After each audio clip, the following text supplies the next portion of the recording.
Welcome everybody. I'm the hostess today for this because Christy Kelly is in New York for the day. And I'm very pleased to introduce our colleague, Brent Edwards, Dr. Brent Edwards, who will be speaking about charter school dynamics in Colombia.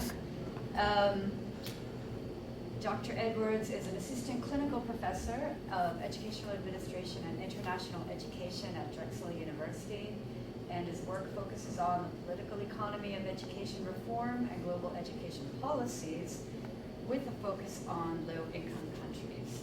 Previously, he has worked with a bunch of universities, including the University of Tokyo, the University of California, Berkeley, the University of Amsterdam, and many others. But we're very happy to have him at Drexel now. I think you've been here for 2 years, right? And he's widely published in many journals and also has 2 forthcoming books, one of which is called International Education Policy and the Global Reform Agenda, Education with Community Participation in El Salvador, and another which is The Political Economy of Schooling in Cambodia, Issues of Equity and Quality. So as you see, he covers many different areas in his work. So thank you for being here, and we look forward to your presentation. Thank you. That introduction felt a little formal for kind of a group of colleagues and folks from Drexel. So I'm happy to be here. Christy Kelly had asked me to give this talk a few months ago, and so it's been in the works since then. I will be presenting on a research project for which I collected data a few years ago, but on which I have continued to work over the last couple years, focusing on charter schools in Colombia. In particular, I chose this topic because of our location here in Philadelphia. So there were a number of things that I could have talked about, but I thought that the theme of charter schools would be particularly relevant to this context. So hopefully we can draw out some of those themes and findings that connect to what's going on here in Philadelphia. A quick note, I'm not going to do the Kahoot, kind of the interactive game aspect of it. I have screenshots and we'll kind of just talk about the options, but we won't do the full-fledged interactive. I think just because we know each other, smaller group. If I was doing this in maybe a larger classroom setting, I would ask us all to log on to Kahoot. But yeah, throughout there'll be kind of 7 multiple choice questions, and that'll kind of introduce more of a bit more of an interactive aspect to the talk. But to kind of jump into things, I wanted to put this discussion of charter schools into the wider debate around public-private partnerships in education. So charter schools are one form of a public-private partnership, and so here we have a brief definition. So they can be defined as cooperation of some sort of durability between public and private actors in which they jointly develop products and services and share risks, costs, and resources which are connected with these products. So in short, we can call them PPPs. This is a kind of how folks define them broadly enough to encompass multiple different kinds. And so folks who write about PPPs define them along a continuum. And so before I kind of show you that continuum, I thought I would just ask you kind of upfront, what do you think would be the strongest form of PPP according to its advocates? So voucher programs, charter schools, outsourcing of test production, or if a private company comes into a school and offers after-school tutoring. So, The strongest. well, I will define that in the next slide. Oh. But I just kind of, on face value, like which one do you think might be considered the strongest form of PPP? Like most private form of public-private partnership. Outsourcing test production. You might be surprised, so Rebecca chose the one in orange, outsourcing test production. So here we have the continuum, right? So left is kind of the low PPP, or kind of 100% public, and on the right you have what they call the high PPP or strong PPP. And basically the difference is, as you move from left to right, the amount of funding that flows from the public sector to the private sector goes up. So they would call the strongest form the vouchers because the funding follows the student. So it's kind of, I mean, I have my own critique of this continuum because it's kind of It just calls everything a PPP, right? Because you have 100% public, which I wouldn't call a PPP at all, to kind of 100% private, or cases where the money follows the student. So we can, and there are people who do critique this continuum, but I wanted to kind of show it to you to kind of present different arrangements that fall under the label of PPPs. Now, folks who advocate for PPPs talk about 4 different kind of pathways or reasons for which PPPs should lead to more positive academic or educational outcomes. So the idea is that they have operational flexibility, so that they have the ability to customize their offerings. So customize their curriculum or the services that they offer in the school through a bidding selection process that for example, that a school district like Philadelphia has done the last 2 years. There's been a bidding process for new charter schools, right? And the idea is that through that bidding process, you can pick the best ones. You can weed out the more kind of low quality ones, and that you'll have better quality schools leading to better quality results. Third is this idea of risk sharing, such that private companies will enter the market, and that there's this belief among advocates of PPPs that somehow the private sector is inherently better. And if you can share these risks, they will enter the educational market and therefore offer better educational services. Or otherwise, the risk would be too great and they wouldn't bother. And then lastly, this idea of competition, and we'll talk a bit more about that because it's a part of the charter school policy I'm talking about today. This idea that schools will compete for students, that they would try to improve their offerings, improve their services, improve their results, because otherwise parents will choose a different school. And we're going to be problematizing a number of these kind of mechanisms today. In the United States, kind of charter schools and PPPs is a big issue right now, particularly in New Orleans, but also in other school districts around the country. Denver is also a hotspot for charter school activity. Philadelphia is also at the forefront. Other schools in the Northeast, Detroit, New York, but big charter school politics. But what fascinates me is that there's this new idea, or kind of this new push towards portfolio kind of management of school districts, right? So they're making the analogy between an investment portfolio and a school district, where you have different kinds of investments, where you have public, private, and charters, right? And so New Orleans is actually, I believe, 100% charter schools. And there are other districts, or there are advocates of this idea that's the way forward. And so I want to kind of put that out there because I think this idea is picking up steam despite kind of our lack of evidence around kind of the positive outcomes of charterization, right?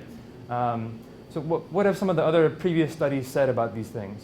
So it's actually really hard to find good evidence on the ways that public entities and public school systems are engaging with private actors. I mean, there's a ton of literature on test scores, right? So you have a ton of economists who have run regressions to look at the comparative advantage in terms of test scores. But folks are not actually looking at kind of taking a step back in the process and saying, how do they engage with each other? How are we, or how can we hold these charter schools and other private entities accountable?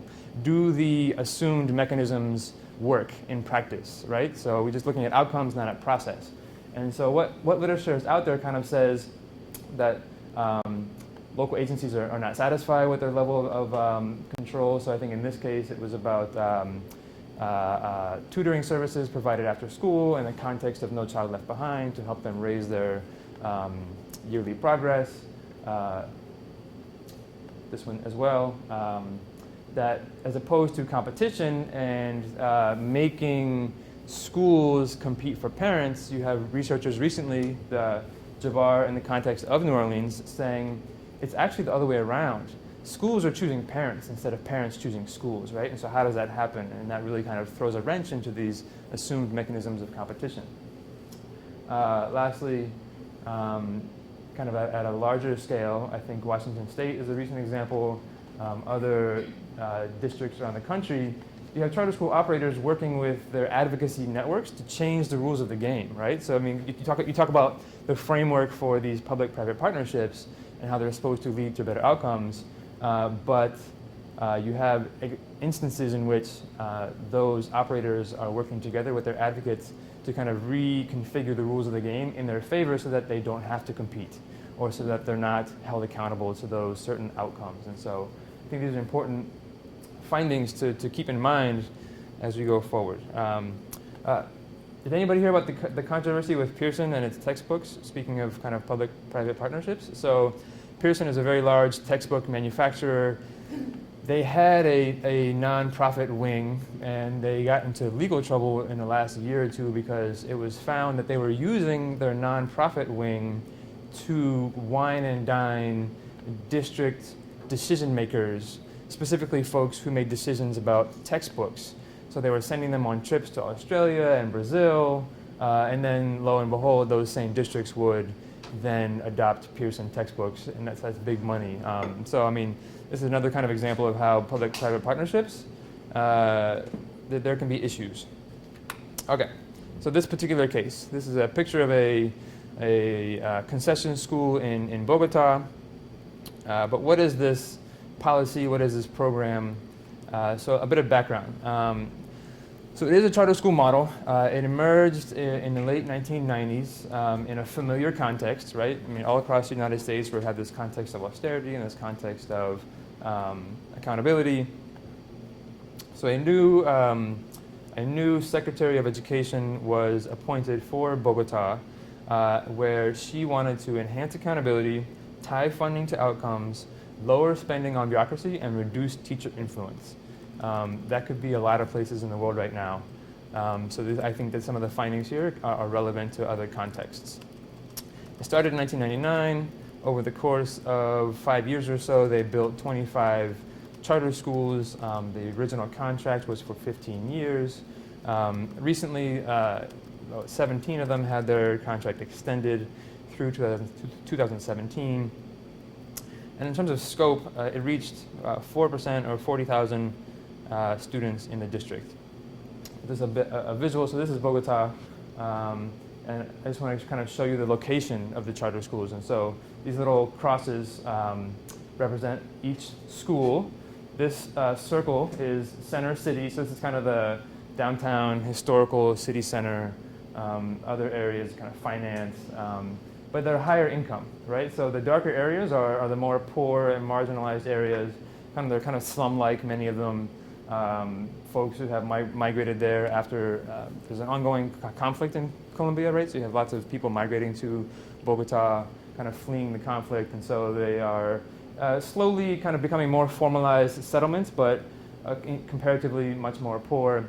And so the one thing she did want to do, this new Minister of Education, Cecilia Velez, was she wanted to kind of increase access to education in those areas because there was a huge demand that the public schools weren't meeting, right? So she wanted to give poor kids a high quality education by creating these charter schools. So key features. These schools were newly built and they were very well equipped, had laboratories, social workers, psychologists, things you wouldn't find in most poor schools and things you don't find in Philadelphia. There are schools without nurses, for example, right? Kids dying in Philadelphia because they don't have medical care. Services that schools in these areas wouldn't typically have. They were managed by non-public entities, so private schools, churches, and other kind of types of organizations that we don't typically have here in the United States. So it wouldn't really make sense to define them. And they were chosen through a bidding process, and they had to meet minimum requirements for curriculum, teacher certification, provision of student meals, certain requirements around student selection, and we'll get into some of those, but this is just kind of key features. All right, now I want to pass this out. So I'm going to show this to you, but I want you to kind of, if you could just,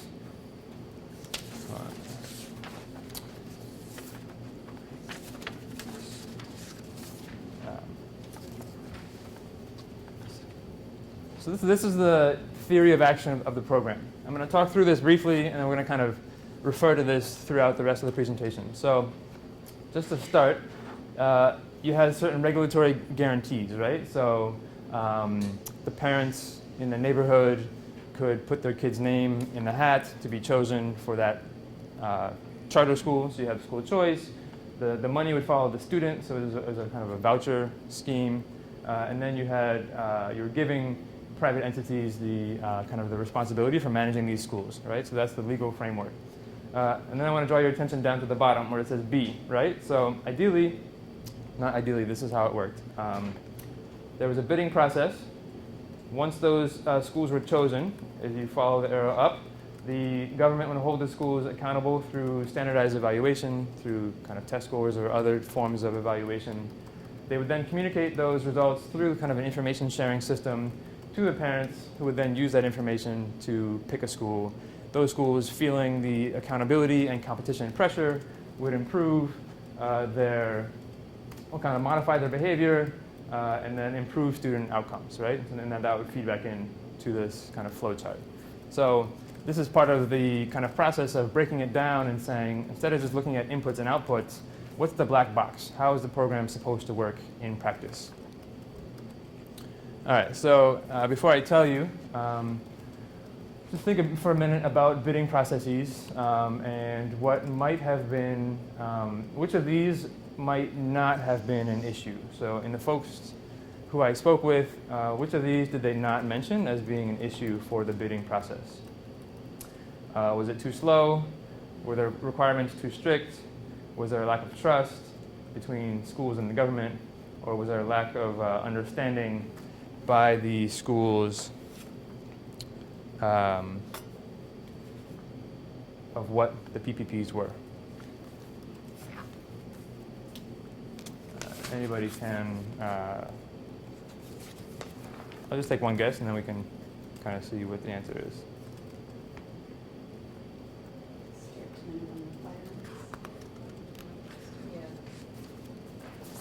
Okay, I'd say that's a reasonable guess. Actually, the issue was that nobody said that the bidding process was too slow. So everybody had other issues. Okay, so quickly, what were they? First, even in the context of Bogota, the first issue was that there weren't enough private schools who were willing to kind of jump into this policy and say, yes, I want to manage a brand new public school in a very poor part of town, right? So that was kind of the government's strategy was the first issue, that they had a very small group of schools who were willing in the first place. The second issue was that there are requirements. They said, for what you want us to do, we think that your requirements are too many and your funding per pupil is too low. So it's not really worth it to us. Even though this is not a for-profit kind of arrangement, they said for the kind of education that we want to offer, we think that the funding is not great. And then lastly, there was kind of lack of distrust between the government and the private schools. And so, right, so all that together meant that in the bidding process itself, the supposed kind of the mechanism was inverted, because as opposed to the government selecting among the best who were competing for the opportunity, the government actually had to go around kind of begging schools, please manage, please enter this market. So what does that mean? I mean, there are real issues there. If you're managing a school district and you're kind of giving away your power, because imagine that school doesn't do very well and you want to switch it out, or you want to take away their charter, what's going to happen to those schools in that neighborhood, the children in that neighborhood, right? So you kind of have, this is a serious issue when it comes to how it works in practice. I'm going to read this to you. This is actually a quote about the bidding process from the lady in Bogota whose job it was to manage this process. So she said, it was my job. I went to the schools we selected. We made a list of schools. I met with the board of directors of all the schools of those we had chosen, and I presented the project. And it was a disaster, but I convinced them. For example, I remember meeting with the board of directors of the Gimnasio Moderno, some old men who didn't understand anything. And they said, this is going to cost us. And I explained that it wasn't going to cost them anything. And they asked me where the school was going to be, and I said in Icara. And they said it was going to be very difficult. And it was like this with all the groups, even more with the religious communities. I had to present to them and explain to them and have 1,000 meetings, show them the contract. With the nuns, it was absolutely impossible. They didn't understand anything. So this is kind of some of the relations that characterize this bidding process. What about the evaluation system? So this is how it was supposed to work, right? You have two forms of assessments. On the left, you have the audits. The audits were meant more for kind of compliance, things that you could go by and have a check off a box. The government auditor would come by and say, do you have enough textbooks? Do all your students who you have admitted, do they meet the criteria that you're supposed to follow for admission? Do you have the right infrastructure still in place? Those kinds of things. Whereas the evaluation was supposed to be more performance oriented, but there were some issues there, and that's what we're going to talk about a little bit. But first, before I kind of give it away again, just another opportunity for you to think about what might have happened. So when it comes to the evaluation system, which obstacle was not highlighted by the folks with whom I spoke?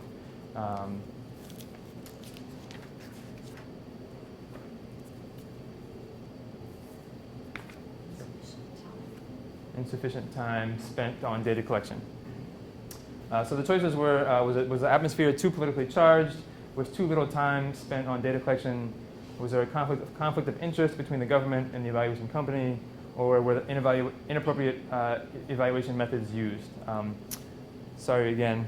So this is the correct answer. No, you're right. I'm sorry. This is the one that was not mentioned. So the other ones were issues. So there was actually a very poor relationship, as I hinted to before, around the bidding process. A very poor relationship between the government and the private schools. So you had that lack of trust, which didn't bode well for the evaluation kind of atmosphere. That the private schools already had kind of distrust of the government, and were they going to cancel the program at any moment? Could they be trusted to kind of see through on their commitments? There was also a conflict of interest that emerged that exacerbated this relationship because, according to the contracts, the government was supposed to hire an evaluation agency that was completely independent of the government. But the agency that was selected was one whose head is appointed by the mayor.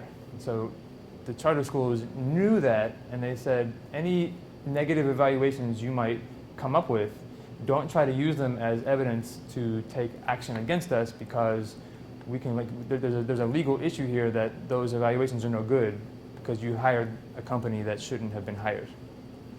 And then there was issues with the evaluation methods because really all it was, they made a listing of kind of the best charter schools, but it wasn't really based on outcomes such as student achievement. It was more based on, it was an index that was created by evaluating such things as parental involvement, teacher training, or kind of teacher level of education, things of that nature. And they would rank the schools from 1 to 4 on all these different categories. And this was determined because the evaluators would visit the school once a year for a few hours, and they would ask the principal and the teachers questions, and they would just take the survey answers and they would go back. And so they didn't really have an understanding, one, of how the school was operating, and they didn't really have an understanding of outcomes either. And so I think that's problematic from how can you really gauge which ones are the best charter schools on that kind of evaluation system. Right? So evaluations didn't work too well. The audits actually did work well, and the audits were helpful. The audits were used for accountability purposes, kind of meeting requirements on paper, but how helpful is that really? All right. So evaluation is one aspect of accountability. Evaluations feed into accountability, but accountability is actually more than just the evaluation itself. So take a guess. Which of these was not highlighted as an issue for achieving accountability in practice?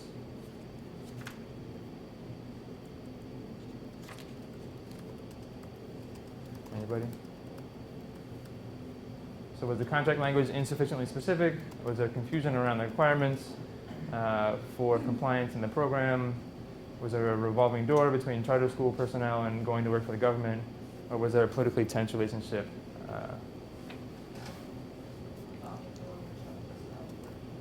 So Janae said the revolving door The correct answer is yes, that's the one that was not mentioned. So the other three were issues. Right, those three issues being lack of clarity in the CEC contracts. So, I mean, if you think about business and accountability in contracts, the language is really important. But in this case, while I think it was kind of progress in the sense that you had a contractual relationship, but it was problematic in the sense that the contract said the charter can be revoked if the charter school is rated as poor, kind of poor achievement or poor results 2 or more years in a row. But the contract never defined what poor was. I mean, that's like the operative word. So how are you going to take that and really put it into practice? There was confusion around the government requirements. So some folks, and I spoke with principals of these charter schools, some folks swore that in order to be in compliance with the program, they not only had to meet all the requirements of the contract, but they had to perform better than the neighboring public schools on the test that all schools take. That's not actually the case. They didn't have to achieve that, but some thought they did, right? So not everyone was on the same page around the requirements or kind of the yardstick for accountability. And starting in 2004, the first 5 years, there was actually a pretty good relationship. The quote from the lady I had before, she was very active. She went to the charter schools. She was engaged with them. There was an ongoing relationship there. But in 2004, a new party came to the mayor's office, and it was at that point that there was more distance grew. It was more of a perfunctory relationship, kind of the audits, but no real engagement, no real interest in ensuring that the charter schools were quality, because this new administration actually had a kind of an anti-privatization agenda. And so there was a lack of engagement, and then there was kind of bad mouthing of the charter schools through the press. And so that kind of made things worse. So what all this means is that when you couple the weak evaluation together with these weak dynamics, good luck actually holding the charter schools accountable in practice. You don't have the right language in the contract, the evaluations aren't very helpful, and the charter schools are going to fight you, and you chose the wrong evaluation unit because there's a conflict of interest, right? So all those, slowly, each one of those links in that program chain is breaking down. So here's a quick quote, or not so quick, about the relationships. This is the director of coverage who was there in the first 5 years. Despite having millions of other obligations in my role as director of coverage, I took the time to make surprise visits to be very involved. And this was a deterrent to any irregularities because I arrived unannounced to any school and reviewed everything. And where it was dirty and where the children were alone without a teacher, I said, "How is this possible? You are shameless." And the next day it would be corrected. There was a great respect by them towards me because they knew that I had been there from the beginning, because I understood the contract perfectly, and because they knew what they were required to do. And if they performed poorly, there would be serious consequences. But they were never necessary because the CECs were in those first few years, they were very judicious. And I, more than believing in supervision, I believe in building alliances. That is, I contract you, and I don't pursue you like the police, but rather I form a team with you. In this way, I built a relationship with them. I'm not the enemy who's going to review everything. We are a team so that this functions, and that this leads to good results. I think it's important to highlight the relational aspect of this, because oftentimes when we hear folks kind of promoting charter schools, they speak about it very mechanistically, right? Like accountability is seen as kind of robotic, or there's some kind of threshold, and if you don't meet it, that's it. Your charter is revoked, or it's very impersonal. But I think in practice, when you look at the literature and folks talk, there are various definitions of accountability. That's just one of them. A lot of folks write about how accountability kind of works based on relationships. And that's kind of the grease that's kind of the oil that greases the gears. And I think we can think about that in the context of Philadelphia, because to my knowledge, the charter school office within the school district of Philadelphia is actually a very small and understaffed office, given the 40+ charter schools that I believe we have in the city. And so if we're kind of buying into this notion that relationships are key, what kind of relationship can you realistically maintain with so many charter schools if you don't have the personnel or the financing or the systems in place to monitor them and to keep that up? And so just something to kind of bring it back to the local context. So there's 7 questions overall. Here's the 5th one. So moving on to the next link in the chain would be the information system. So which piece of information were charters required by law to publicly communicate? Only one is right this time.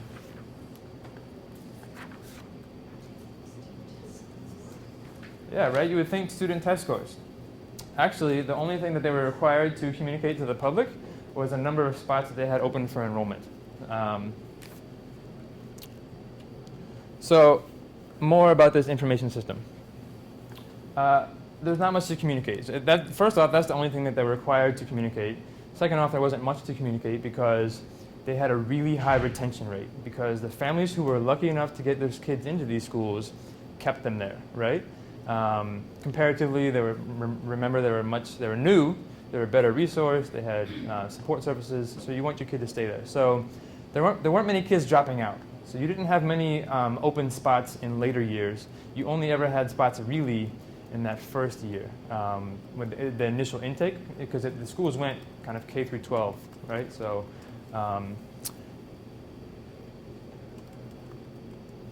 other thing is that while the schools would make these announcements, they would put some kind of like a poster out front of the school. Really it spread by word of mouth. And parents knew long before the school year started how many spots there would be, and it spread through word of mouth. So, I mean, if you can imagine these schools, there's actually parents hanging around kind of trying to build relationships with the school principal, trying to gain some kind of advantage for their own children, because they knew that there were many fewer spots than there were students in the community. And so you would have parents volunteering and doing other things such that when enrollment came around, I mean, because you have, and I'll talk about the criteria in a second, but you had 3 criteria to gain access. But there were a ton of kids who met those three criteria. So then what's the next criteria, right? And so the principal's gonna think about what you've done for the school, how you bring meals, whatever you, so.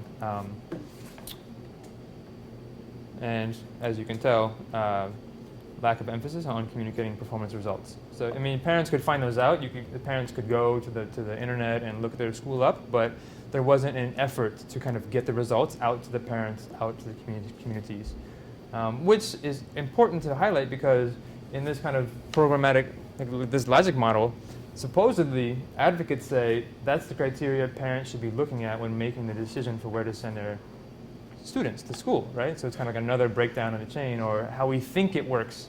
It doesn't necessarily work that way in practice. I should also mention that kind of from a statistical point of view, the few studies that have been done, when you control for background factors, there is no difference in the performance of the schools, charter schools and the public schools. But there's still that perception.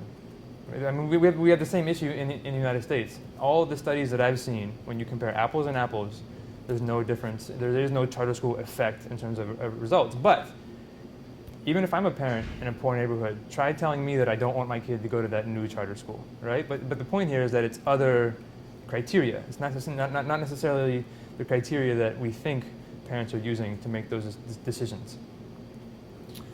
All right, on competition. It didn't work as expected.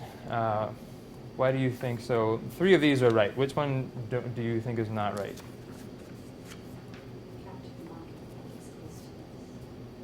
Rebecca was quick. So Rebecca thinks that the issue was captive market of public school students. As the incorrect answer.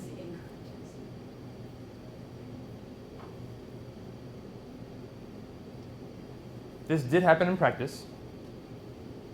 So the one actually that didn't happen, or that was an issue but not necessarily an issue related to competition, was the screening. So let me kind of clarify what I mean here.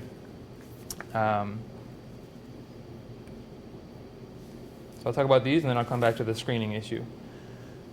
So as I mentioned before, the lack of, we talked about the excess demand, and so now that relates directly to this idea of competition. The concession schools didn't need to compete because they knew that they had parents banging down their doors, right? So they could just keep doing what they were doing, didn't have to worry about losing schools. At the same time, the public schools also had too many students. Not necessarily too many. There was a crisis in access in 1999 when this program started.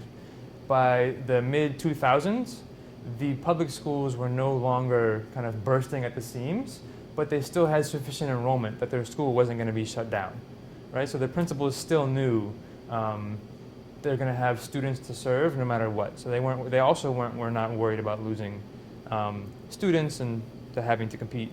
And something that the principals of the public schools highlighted to me was, even if they wanted to compete, their starting point was kind of drastically disadvantaged, right? They didn't have a shiny new building, they didn't have the same resources, and so they kind of said to me, even if we wanted to compete, on what basis would we compete? How am I going to kind of overcome that comparative disadvantage? And then here is the issue with student selection. So student selection did factor in to how the charter schools worked in practice.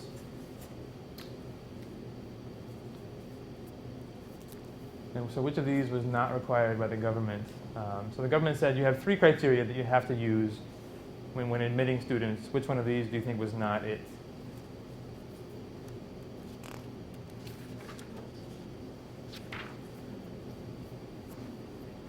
Results of achievement. Yeah, so they said this one is not result of achievement and psychological tests. You're not supposed to take that into consideration when admitting students to your charter school. Because they were designed for the marginalized areas of the city, they only wanted students from that neighborhood to go there. So they said, okay, you have to take into consideration proximity. The vulnerability is another word they use for kind of poor. It's about kind of one aspect of vulnerability. So they said they should live nearby. They should be in the kind of the lowest. They have a 6 category scale for income. They had to be in the lowest 2 categories for income. And if their sibling went to that school, you could give them preference to kind of keep the kids together. But in practice, because there were many students who met those criteria, in practice, principals actually conceded to me in our interviews that they would bring the kid in and have them talk to a social worker. They would kind of give them a psychological assessment. They would talk to the parents, in my view, as a way of gauging kind of social capital. Right? I mean, we want good parents in our school. We don't just want any parents. Particularly if we have the ability to choose among parents, we want the ones who are going to be more engaged, who are going to make sure that the kids do the homework, who are going to contribute, right? So that did contribute to screening in practice, even though it's not supposed to be happening. So in the end, what are the implications if we kind of think about charter schools in practice? So accountability really requires a significant investment in personnel and time. And that's not something we usually talk about when we talk about charter school policies or arrangements. We just think about kind of like what's the accountability criteria, managing the bidding process. But even and I and others here at Drexel participated. We were asked to volunteer our time to the school district of Philadelphia to kind of contribute to the evaluation process for the new charter schools that did both this year and last year, right? So, I mean, the school district is kind of reaching out in various ways to look for support for its the ways that it manages its charter schools, kind of that initial bidding. But then what happens after that? I mean, if you have an under-resourced office, right? How are you gonna just collect the data and keep up those relationships?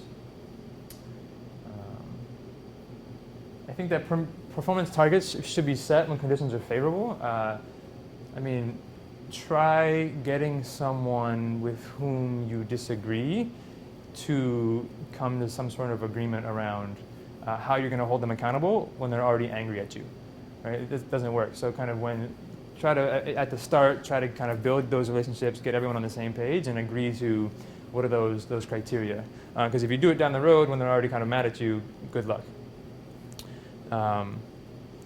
Common sense, have your evaluation office be independent. Need to like sensitize or kind of socialize your policy, make sure everyone's on the same page.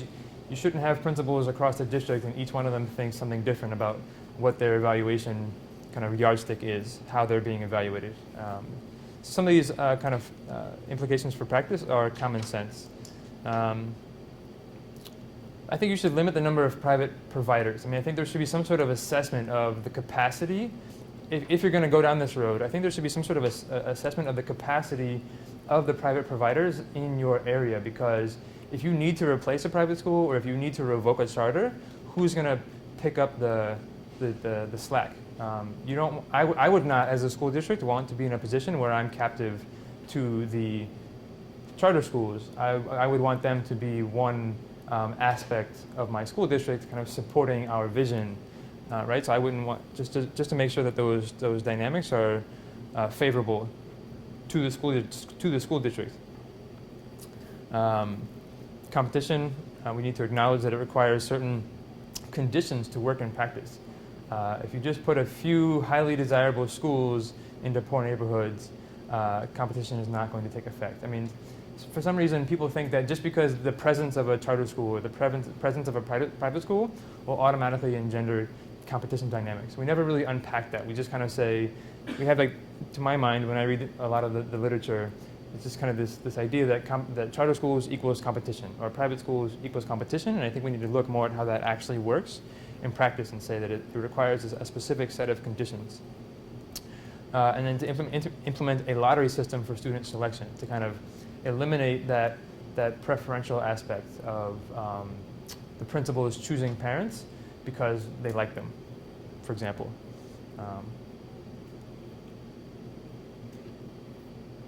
And then to transfer some communication responsibilities to the Charter Oversight Office. So, for example, test scores or other aspects of charter school performance, as opposed to relying on the schools, as they did in Bogota, to disseminate the required information.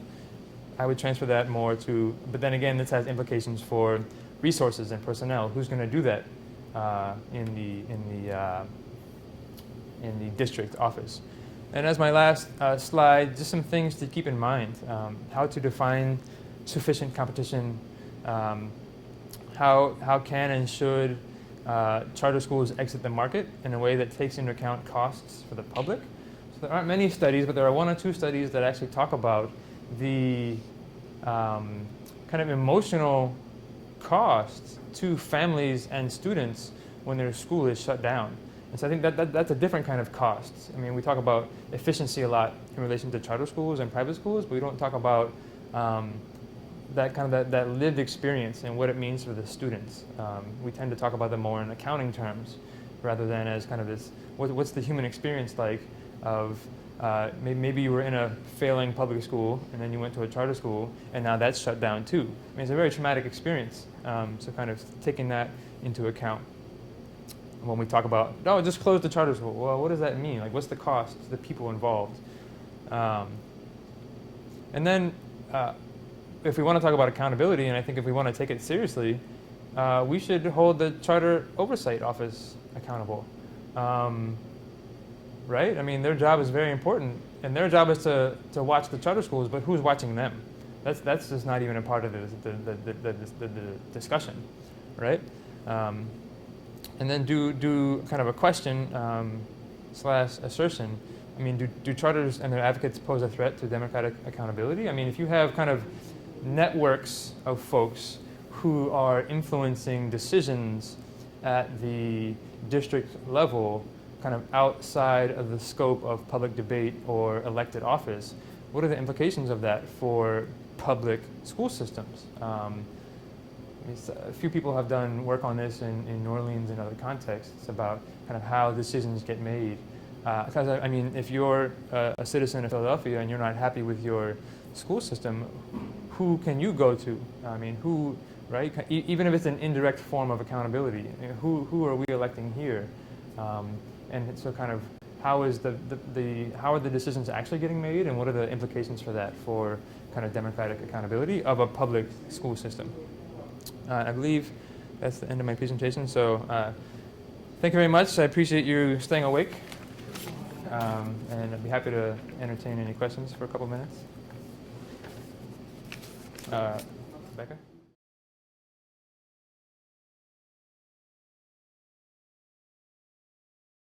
You said that the people who would potentially apply, I think if I understood Mm-hmm. correctly, the people who would potentially apply to open a charter school said it's not worth it because there aren't enough resources. but the public schools said they can't compete with charter schools Mhm. because Mhm. of the resources. So how are the resources allocated? Really good catch. And so the charter schools were frustrated with the per pupil level of funding. And the public schools, when they spoke about their disadvantage related to resources, they were thinking about more infrastructure, textbooks, social workers, and So charter schools don't have to pay for example, in Philadelphia, a charter school has to pay for its own building.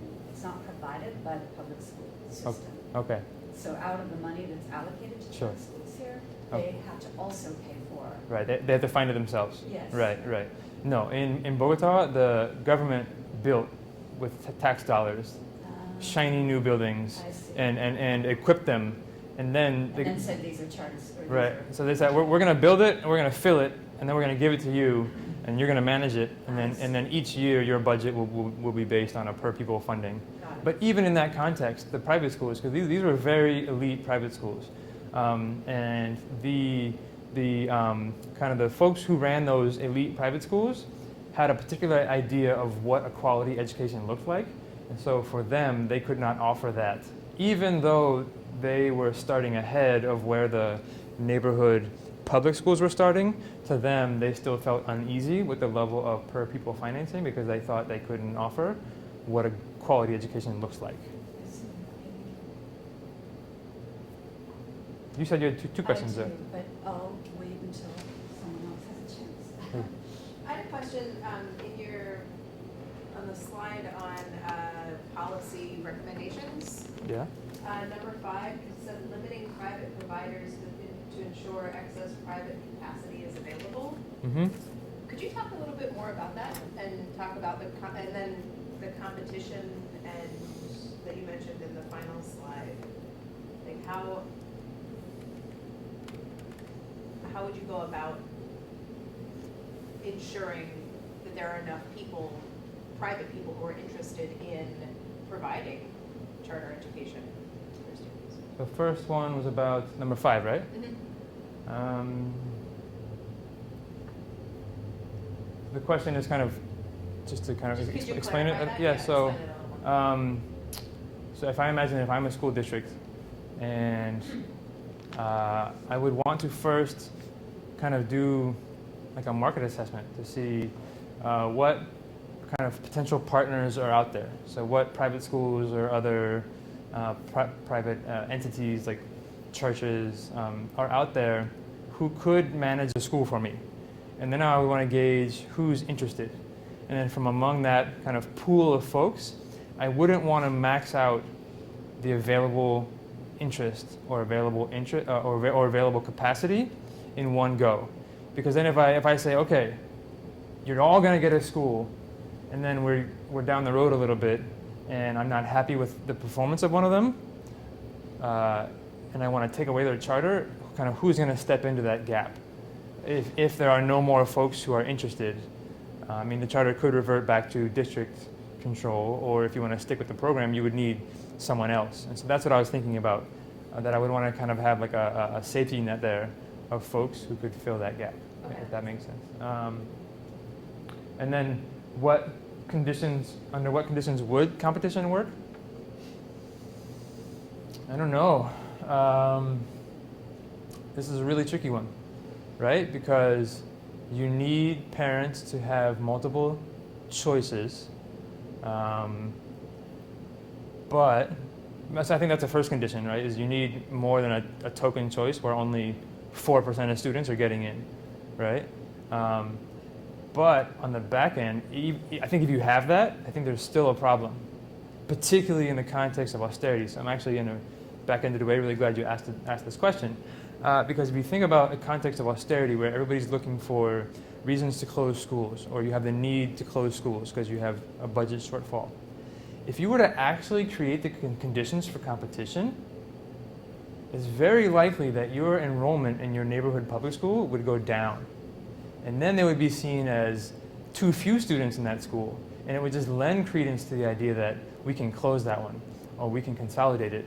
And in doing that, in part, you take away choice a little bit, and then secondly, it also has implications for kind of what is, a public school system. So I think there's serious implications for that. Because can you imagine? I mean, I could see very easily. It's very easy for me to imagine a scenario in which a school system would kind of look at that and say, we don't need to have so many public schools open.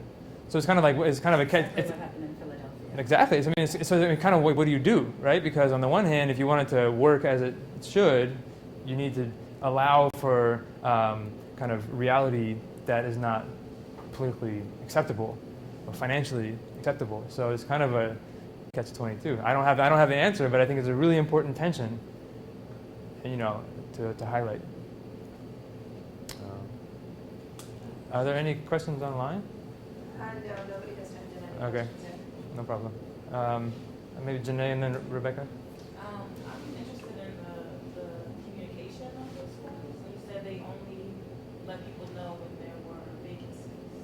So I'm wondering if that's sort of because of the area, people were poor, maybe slightly uneducated, so they didn't care about test scores, or can you just kind of explain like why you think that was happening? Yeah, I mean the schools were only publicizing what they were required to publicize according to the contract, and they were only required to announce when they had openings in their kind of for enrollment, and they weren't required by the government to communicate their test score results, so they didn't. Did anybody inquire?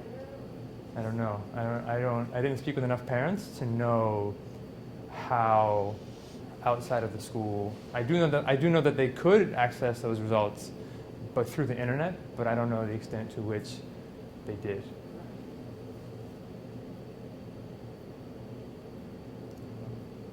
Yeah, I'm sorry. That's right. You had a second question. Okay, I don't know if anyone else wants to ask a question. My other question is about the application process. Do they have to apply individually to whichever school they want to go to? Or? Yes. So that's another thing that could be changed, right? Particularly if you move to a lottery system. And then the school itself decides based on whatever criteria they use? So the school was the one. So the schools had binders full of parents who had kind of left their application on file for their student in case a spot opened up that year or next year. So first, yes, the schools were the ones who were in charge of managing the application and admission process. And I think that's also in part what opened the door for additional, kind of the use of additional criteria that they weren't supposed to use to accept students. Did I answer the question? So actually this paper, there's a full paper. There's a working paper. It's online, both kind of on my page on academia, but also the National Center for the Study of Privatization in Education at Teachers College, Columbia University. They made it into a working paper, and so I could share it, or you could just download it. Anybody here, online, or anywhere who's interested. If you want to kind of come back to it or share it, feel free. So thanks so much. I've been here a year and a half now, so it's nice to be a presenter in this colloquium and to see some familiar faces. But if there are no more questions, I think that's it. Okay.